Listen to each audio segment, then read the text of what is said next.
This is the Aftermarket Radio Network.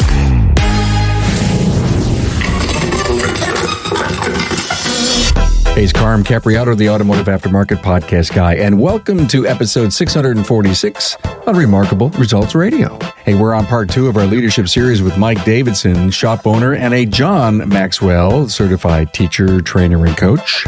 In this episode, Mike focuses on the idea that what your employees see is what they will be.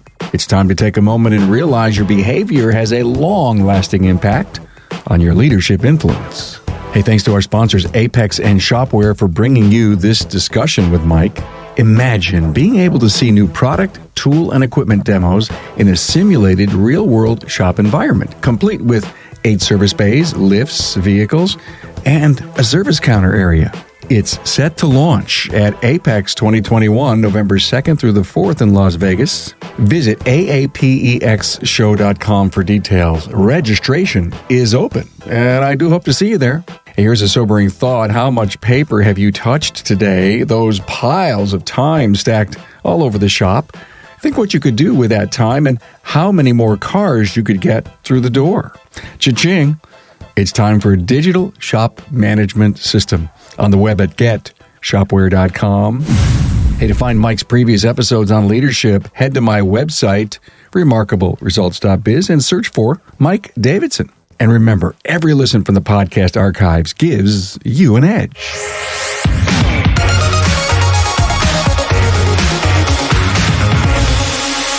Hey, a warm welcome to Mike Davidson, and we're here. Michael, wow, this is part number 2 in our leadership series. Yeah. Mike is a John Maxwell certified teacher, trainer, and coach. Good to have you here. John Maxwell is one of my most favorite leadership authors, and of course, Mike also has a company, Industry Essentials, fabulous apprentice program, Wage and Hour book. And I know you're writing a brand new book. Yeah. In fact, just before the recording today, I got an email from the publisher that he's finishing up his final edit. So, we're this close on technician time management. I'm so happy you're here that we're going to do these 5 series on leadership. I think building a great business culture, doing all the right things as an individual, as the leader of the business is so critical. And we've done shows on leadership, Mike, but I love the idea that we could actually point people to, hey, go out and listen to these 5 episodes from Mike and really dive and dig in deep. Today, we're going to talk about what they see is what they will be. I love that. Of course, Mike has picked all these topics. He's the expert, and I'm the guy who's going to benefit as much as our listener to all this great leadership advice. So I guess let's talk about behavior. For those who have children, you will see this in your children as well, like certain behaviors that are your behavior. You see them manifested in your children. With the right relationship with people at work over time, you'll begin to see that happen the same way. Hence our subject today is what they see is what they will be. There was something that our team developed over time with me, and it was what would Mike do? As they would be thinking about their different situations that they're in and things they're dealing with. Because at the end of the day, when we talk about me starting Parkway Automotive, an automotive repair facility, it was me, and I had things done the way I want them. The reason you hire people is to do what you would do, that you're unable to do that too, right? You can't be the accountant, you can't be the technician, the service advisor, you can't be all those people. So you're hiring people to do what you would do. So in essence, it's important to have good communication, but more importantly, there's something called the inner man and the outer man, right? And there needs to be alignment between those two. The inner man, we would teach through John Maxwell, is your character. That's really what goes on inside your head all the time. That speaks of your character. Your outer man will reveal your inner man, but your outer man also shows something your inner man doesn't necessarily show, and that's competency. My ability to know, a 3/16 wrench from a 1/2 inch to a millimeter. That's all competency, and that's your outer man that people can see. The inner man plays itself out in your behavior, and people are watching. I say to guys all the time is that, like, you must know that you are on stage all the time. People talk about, I sometimes watch videos of people singing. My wife's a big singer. I can barely carry the bucket, if you know what I mean. So these people they have their 15 minutes of fame. You hear that term. Well, let me tell you what, if you're a shop owner, you're a manager, you're an owner, you are on stage all the time. And that's an important perspective to have when it comes to your personal development and your behavior. And so when you get the outside aligned with the inside, you're on a journey of success if you have the inside working correctly. And so today I talked about the 7 C's of leadership that I put before you. Gosh, I hope we have time. I probably brought way more content because I've got some really practical stuff for you to do as a leader. 5 things to make sure that your yes be yes. That's something I say a lot. Always let your yes be yes and your no be no. I think it's been a guiding principle for my leadership over the years that has served me well, because even if it costs you, you need to let your yes be yes and your no be no, no matter what. It's a guiding principle. And then I hope, if we have time, I have 9 questions that you can use. And what I'm going to do, Carm, I'm actually going to send those 9 questions to you. Those 9 questions are to help you think through when you go through a difficult situation or a conversation that you're going to need to have with an employee. I first want everyone to know that it's important not to be on this journey that we're on in leadership of our businesses. Don't be on this journey alone. You need to have people around you. You need to have really good people around you. And the great news is that you get to choose who those people are. And when you choose the right people to be around you, you're gonna grow. You're gonna experience growth. It's when you choose not to do that. People influence us, and leadership is influence. And so we have to understand when we're on stage and that we have influence every day, all the time in our businesses. What are some things that we need to really have in our mind and understand? The first one is communication. That's the first C. In communication with the first C, I'm really talking about, I teach in my leadership class, I teach listen, learn, and lead. You do it in that order. You listen first, then you learn, and you lead. So let's talk about the pandemic and what we went through here at Parkway. All these different people from all different backgrounds and all these different perspectives on how things ought to be or not ought to be. So what we did is every Monday at noon, I had a shop meeting spread out in the shop where, we were all social distancing within the shop. We brought in food that was catered in, all following all the guidelines. And I just began to have conversation about how do we manage this between our customers, our vendors. Here's what I'm thinking. What are you guys thinking? And we put together a plan as a collaborative team. But see, I first had to be willing to sort of put things out on the table, not be in this pandemic thing by myself. Although I'm the leader of the company and I have to be the one to make the decisions, I'm a fool if I think I have all the answers. So I want good communication. It starts with me listening. So I listened, I learned what my employees thought was safe, and then I was able to lead. So after the first meeting, then we put together a plan, put it back out and said, here's what we're thinking. How does everybody feel? Does everybody feel comfortable? So we started doing the things, and I won't go through the details of what we did. Everybody did all kinds of things, and we did too. But what was important is then following up with my people, and I would go back to them and say, hey, do you feel safe coming to work at Parkway right now? And that's one-on-one, just listening. And I would ask them another question, say, what's the conversation at dinner at home like about Parkway when it comes to the pandemic? I'm just listening. I listened and I learned, and I was able then to lead my team. And my team was, we held together. Everything went great. We had no problems. We had a couple of people get COVID. They went home. They took care of themselves. They came back. Everything worked well for us during that time. So that's the first C, is communication. Listen, learn, and lead. That is the leader's role in communication. Number 2 is connection. You can't ask for your employee's hand before you get their heart. And the way you do that is you have interest in the person. You place value on that person, and you put their interest ahead of your own. And always express gratitude for that person. This is an ongoing way of communication, of connecting, I should say, with your employees. I'll give you a good example.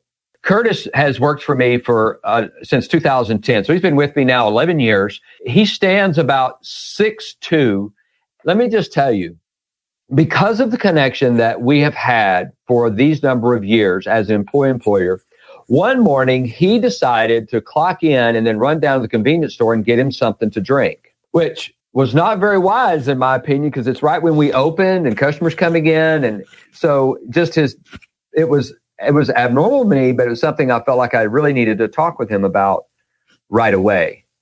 It wasn't something I could just let go, because other employees are watching him too, right? That he gets to go and maybe do these things. Maybe because of his tenure, he thought it was okay to go and do that. So when he got back from the store, I brought him to the upper room, as we call it here at Parkway. We had a talk, and I wasn't mean to him. We're friends, right? I mean, I say friends, but at this point I needed to be his employer, and I needed to hold him to account to my expectations as an owner. Well, I probably didn't have 4 words out of my mouth about what he had done. And he just began to weep and say, Mike, I am so sorry. I'll never let that happen again. You see, I had his heart. And because I had his heart, he understood even more important what his responsibility was and what he needed to do. We went back to work. Everything's fine. Did he know why you called him up? Not immediately, but only about 4 words in. Like, where'd you just get back from? And so he immediately knew where his situation was. So again, you can't ask for their hand before you get their hearts when it comes to your employees. Number 3, the third C, confident. We should all be good at what we do, but we should be great at who we are. And that's where our own personal development must grow within us, to be confident of our abilities of leadership. So many times as a leader, we can lose our confidence as a leader because we don't really know what to do or what to say. We just don't know. But which in one sense is okay, but in another sense, if you are making the time to personally grow in your role as a leader, then you will gain the confidence you need on the inside, and that's who you are, so that you can be good at what you do and great at who you are. Mike, is confidence one of the toughest things? I think it is, in the sense that we always think we have to have the answer. And I think our confidence needs to be in that we don't always have the answer, and that we can find value in other people that can help us find the right answer. And a lot of times it's the people that are right in your building. You know, you may not need to go and hire John Maxwell to show you or teach you, but you can find a lot of answers. In fact, if you were to read the book, The Toyota Way, the best answers you'll find to situations within your organization are the people on the front lines that are dealing with the situation. They just got to feel like they can tell you. I learned a little later in life, it's okay to say, I don't know. And I think it shows the confidence to people that I didn't want to always be the smartest guy in the box. I always didn't have to have an answer. My ego wasn't getting in the way. And I realized that I needed to find the answer, but I also needed to collaborate with people to find the answer. That comes from a perspective of understanding that every person on the planet has value. You see, that's the Maxwell method of leadership, is understanding that everyone has value, that everyone can add value to the situation, and you can too. So that's an understanding. The fourth C is compassion, and we'll just throw in caring. You must always see beyond the moment when you're in situations, and look at the bigger picture. Some people, they woke up that morning and, they tripped when they got out of bed and they hurt their arm and the dog bit their foot. And, all these things can happen before they ever get to work that you have no idea about. Being compassionate toward the fact that people have real lives and things happen. I love the situation that I had with a new employee that actually had not even started to come to work for us yet. And the day she was to come to work, I tried to reach her. She was supposed to be there. No call, no show. First time, and it's just like, this doesn't seem right, because our interview process showed this was going to be a great employee. This did not make sense. Finally, at 10:45 in the morning, I tried to call her again. She answers the phone and she is crying as if she had just lost a child. Well, what had happened was her dog died. And she could not even compose herself enough to send a text or call me. She was just a mess. So I said, it's okay. I said, we know who you are. We learned about who you were in the interview process. Stacy, I want you to work through that and you go back with me. But while that was going on, I did something that really was really helpful to me because I really didn't know how to deal with this.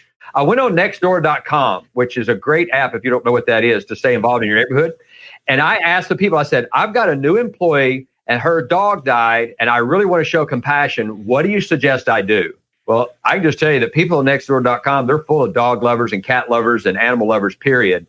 The responses I got back helped me handle that situation with her in a really grand way that showed her she had value. We got a quick card made. All the employees signed it. All the employees already met her. They knew who she was.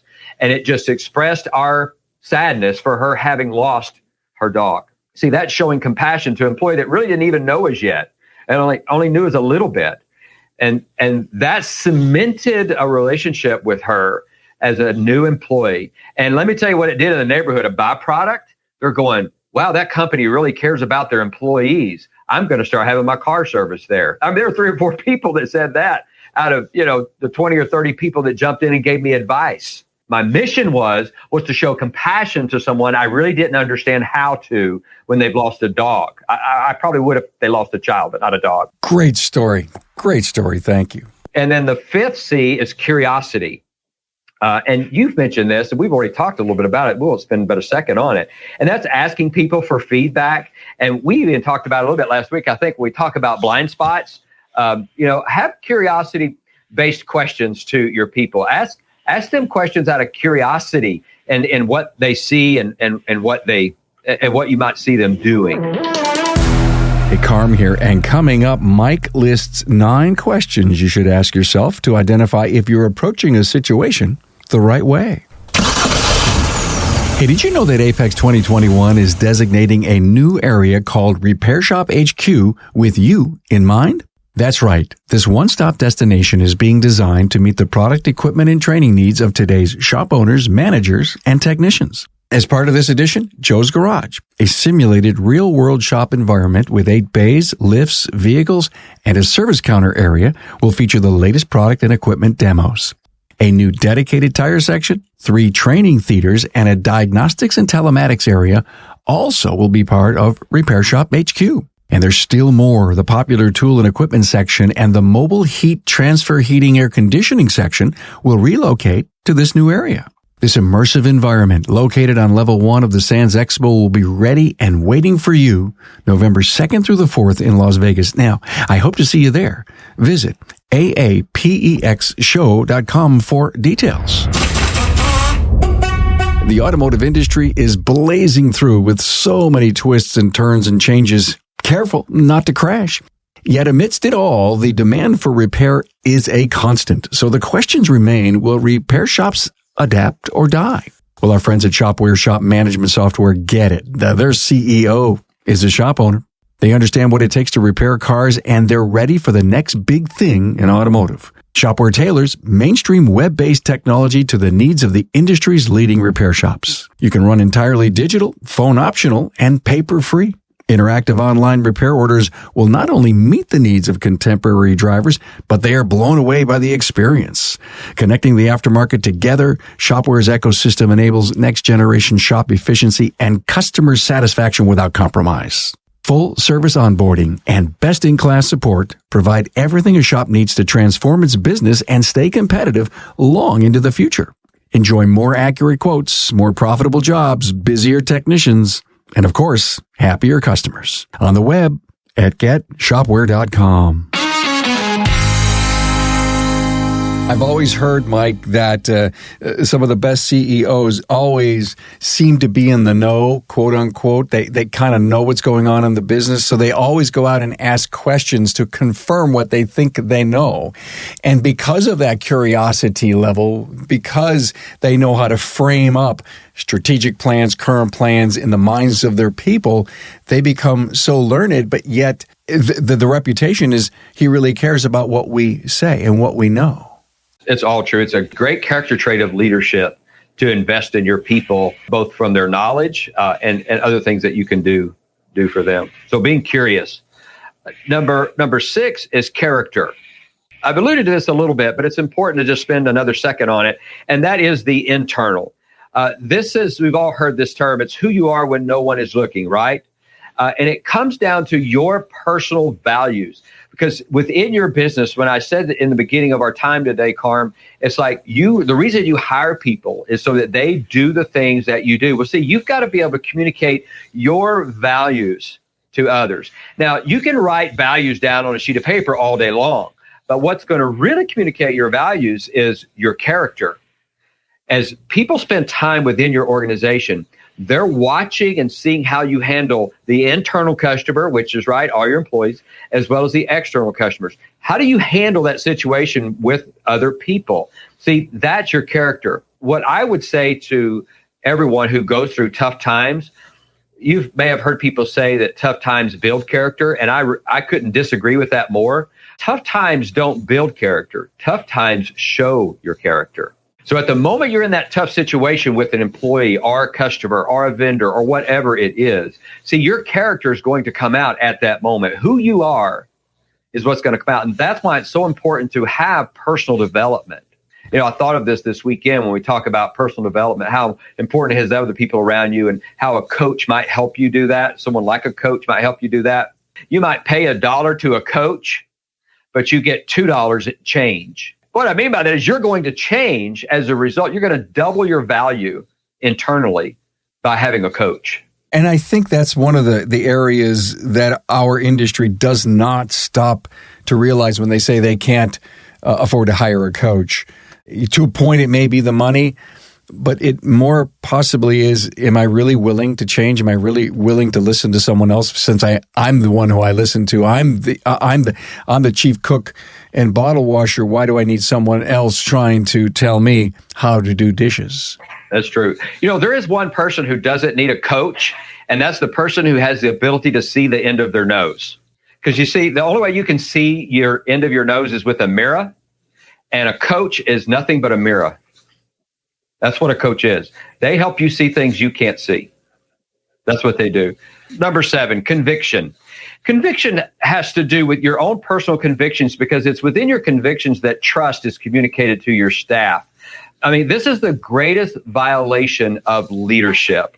We have to be trustworthy with our employees.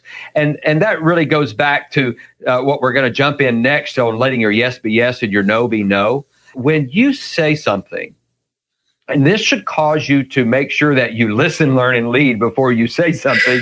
And that is to simply understand that when you say something to an employee, because that's really what I want to stay stuck to is our internal customers, your employees. When you say something to them and you determine later you made the wrong decision and it's going to cost you money, you better spend the money. It will gain so much for you. I say this a lot. There's 2 things you don't mess with a man. You don't mess with his wife or his money, right? That's just a Saline County, Arkansas saying, okay? It goes way back, y'all. We made a $400 mistake on an employee's paycheck. Now, I want you to know he came to me and told me, and I said, keep it. We have responsibility to do our job when it comes to your money. You're going to keep it. I'm not going to take it back. Those are all opportunities to build trust with your employees. Don't miss these difficult times, these difficult decisions as opportunities to build trust with your employees. Michael, I call that the do-right rule. Oh, yeah. And some people would come out and say, well, the do-right rule is to take it back. You just don't want to set an example. Oh, my God, I can't wait for the boss to make a mistake on my check someday, right? I would have done the same thing that you did. Yeah, and, you know, when you look at that, when you turn that internally and look at what should I have done, well, and I mean, it was my payroll clerk, right? My office manager. It's like, what can I help her do to never let this happen again? That was the learning experience, all right? And so that it won't happen again because we don't mess with a man's money. So there's 5 ways to make sure your yes be yes. 5 ways to let your yes be yes and your no be no. Number 1, always do your homework, which I mean by that is to know your facts. When there's a decision to be made or something you're to be doing or something you're going to offer someone or do something, some type of either bonus program or something you're going to do, doesn't matter what it is, do your homework. That's number 1. Number two, list your options and where they can lead. So as I say it this way, project before you react. Really determine, and another way to say that, Carm, is to count your cost. So know your facts and count your cost. Number three, seek advice from the right people. And this comes back to having those people at your fingertips, and we'll call them mentors, all right? It may not be a relationship where you have a mentor is a little different than a coach. A coach might be someone I meet with regularly. A mentor is someone that I'm going to call when I have a decision to make, that I need help, because I know, love, and trust them, right? I know, love, and trust that person to help me make good decisions. So I'm going to seek advice from the right people. I do that a lot, where I reach out to people, say, hey, I got an idea. What about this? And the input that I get isn't what I was looking for. But I don't discount the fact that that person maybe I didn't clarify it. Maybe I didn't explain it well enough and they didn't really know, but then that's their answer.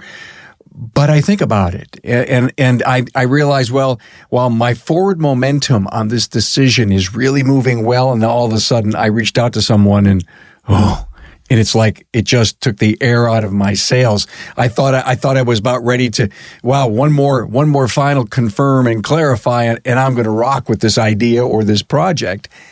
And it sets me back. But it sets me back into thinking.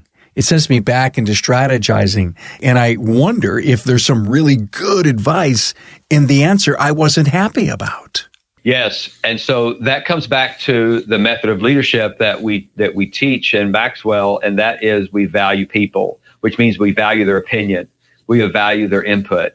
So number four, this one's simple. Just listen to your instincts. I mean, you've been given that, I talk about, I mentioned this last week about how everyone has a perspective, and that perspective comes about through their life experiences, their skill, their knowledge. Those are all the things that help build that perspective on things. And so you have that too. You're not without that. So listen to the instincts that you have. And then the fifth thing to make your yes be yes and your no be no is make decisions based on principles. We have a mission statement at Parkway, and the mission statement is that the mission of Parkway Automotive is to provide ethical, reliable service to the motoring public. It's that simple. When I talk about, we're going to be talking about this in the next few lessons about this latitude. I give my advisors a lot of latitude because I want to give them a chance to fail as leaders.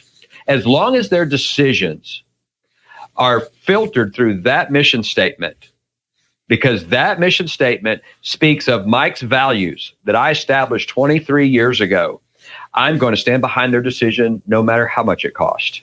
Because you see, I believe in them.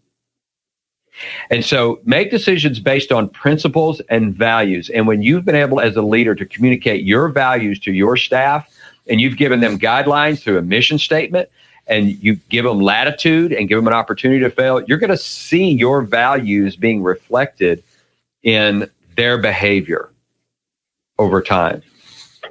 So that's how to let your yes be yes and your no be no. Now, I want to talk about 9 questions to identify, are we approaching a situation in the right way, to talk with what I call care and candor. The root of a problem with an employee is when you pull all of it back, they're either unwilling or unable to do whatever the situation is. It's an unwilling or unable situation. Without candor, you will create a dysfunctional relationship between you and the employee. Meaning, if there's something that needs to be talked about, you need to talk about it. And candor without care creates distance in the relationship. But when you get a balance of care and candor, that creates a long-lasting relationship. And I'll tell you a quick story.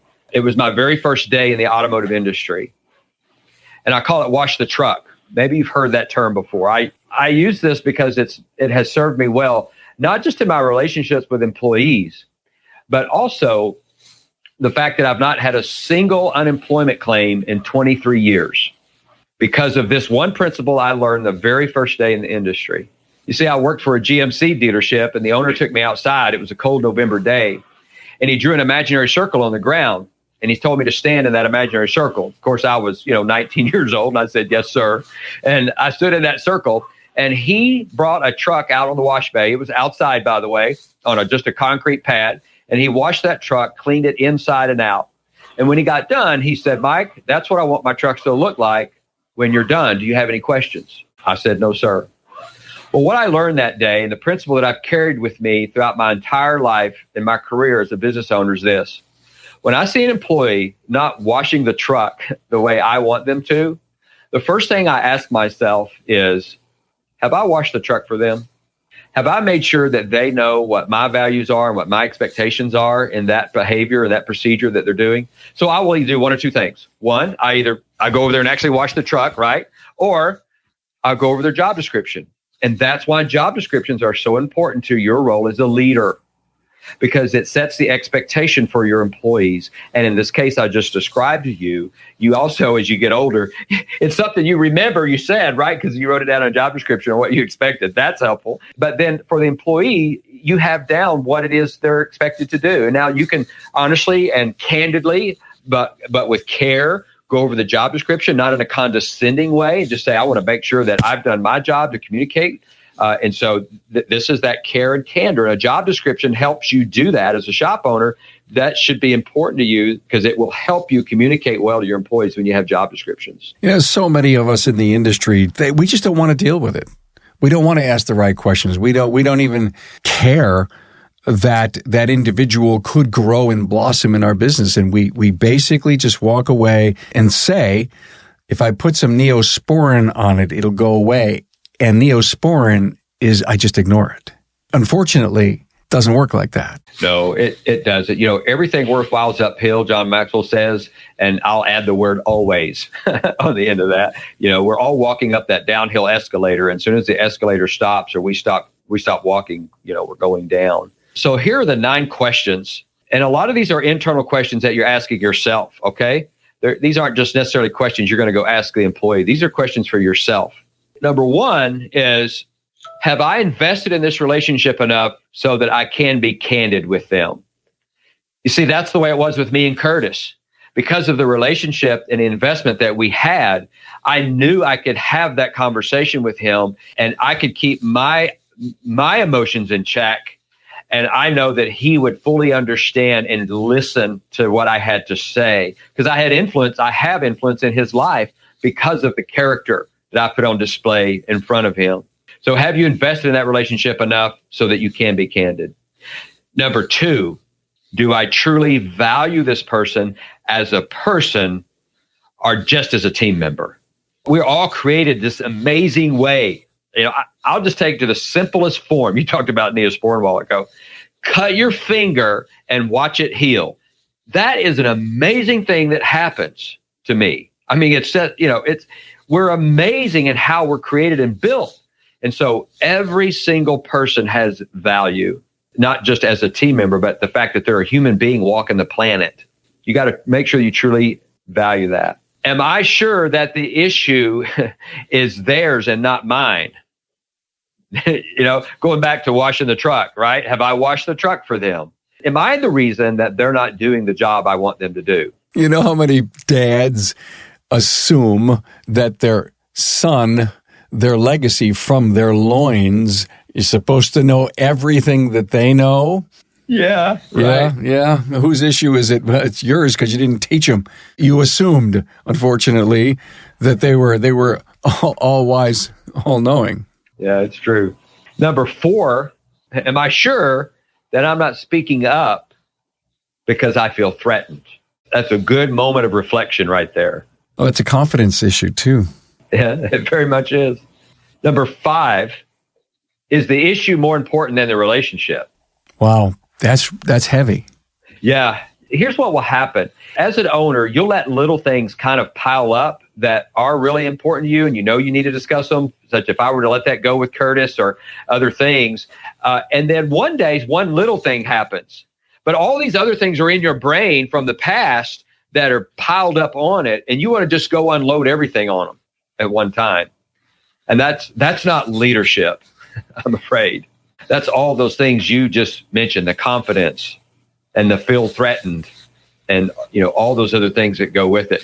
What was the reason you didn't go and discuss those things earlier when you should have, when you could have, when it was a smaller thing, rather than allow it to become bigger? Which goes to show you that when they are small things, Mike, they should be dealt with, because small things can become big things if they're ignored, and a lot of little things can just carry a lot of weight on someone's shoulder and says, hey, it's time you and I had a talk. By the way, we have to talk about 10 things in the last 6 months. That's not healthy. And I'll throw one little helpful hint to all leaders that deals with anybody that comes in late, because sometimes that seems to happen in our industry a lot. And so I've had to do this, and I'd go to an employee and it would go like this, Carm. I'll say, hey, Carm, do you like breaking promises? You would say no. I know Carm would say no. And if you have an employee that says yes, you've got the wrong employee anyway. But most of them are going to say no. I don't want to break a promise. Well, those hours that we have on our website and on the front door and outside, you know what that is? That's a promise. That's a promise to our customers that you will be here ready to serve them at that time. And I need your help, Carm, to keep that promise. Will you help me keep that promise, Carm? I sure will, Mike. Number 6, does the conversation serve their interest and not just mine? And that comes back to what I've said. This Maxwell method of leadership has to do with valuing other people. See, it's got to serve their interest as well, not just your own. It could be for their personal growth. It could be for their own knowledge. It could be for a lot of other reasons than just your own. And that's the perspective you need to try to have with things, the ability to grow. And then number 7, am I willing to invest time and energy to help them change? Because if it's a change that needs to take place, it might be resources.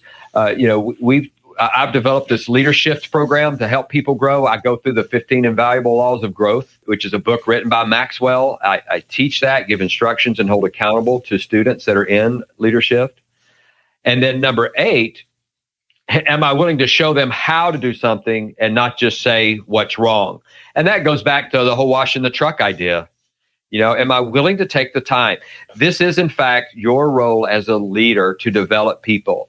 As I said, and I mentioned this last week, we talk about Chick-fil-A, we talk about Container Store, places that are leadership development companies that happen to sell chicken or happen to sell containers. You need to be a leadership development, have this mindset, a leadership development company that happens to sell auto service. And that's a whole different mindset. And then number 9, the last one, am I willing to set clear expectations? And so that goes back to good communication, job descriptions, those kinds of things to make sure it's clear. And so think through those 9 things before you go through a particular situation, and it will help you in communication that maybe retain a really great employee or help you decide you need to make one available to the industry, right?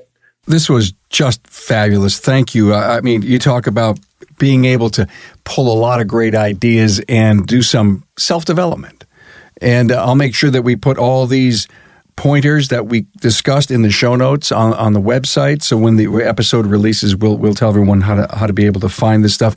And here's the greatest thing. Once you open up the show notes, you can hear the podcast there, or hear it on your favorite podcast listening app, but you can copy the notes, right? The talking points, and then create an agenda for yourself personally and or for your team to all practice better leadership. This was great. Part 2 of this great leadership series from Mike Davidson. Stick around for part 3, whenever that will probably release in 2 or 3 weeks. We're going to call it Creating a Leadership Growth Environment, part 1. How cool. Yeah, we got 10 lessons to go through. You don't want to miss it. If you miss all the others, you want to set this up. This is how to set up a leadership environment within your organization so you can actually have a leadership development company that happens to sell automotive service. Cool. Mike Davidson, thank you so much, man. Oh, you bet, Carm. Thanks for being on board to listen and learn from the premier automotive aftermarket podcast. Until next time.